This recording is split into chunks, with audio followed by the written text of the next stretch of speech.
the busy streets of Bindi Bazaar turned into a disaster zone. Neighbors and onlookers waiting anxiously as machinery and rescue workers sifted through the rubble.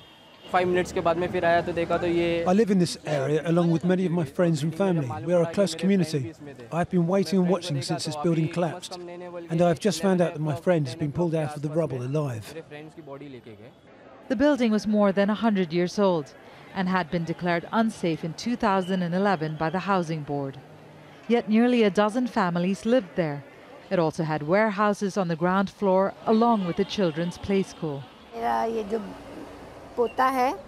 This is my grandson. He used to go to school in that building. His time for school was 10 a.m. He was studying in the nursery. The building collapsed around 8:30. That's why my grandson's life was saved. But any relief has been overshadowed by growing anger as rescuers work their way through slabs of concrete and crushed furniture. People here say the authorities knew that families were still living in the building but didn't take action to make it any safer. The collapse comes just days after some of the heaviest rains to fall in the city in more than a decade. Officials say the downpour could have caused the buildings to crumble. It's hours after the collapse and rescuers are still hoping to find survivors.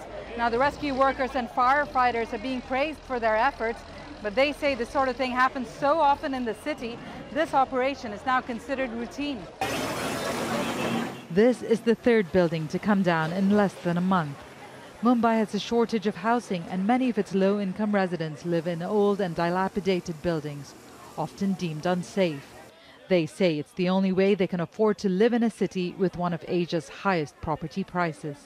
Divya, Gopalan, Jazeera, Mumbai.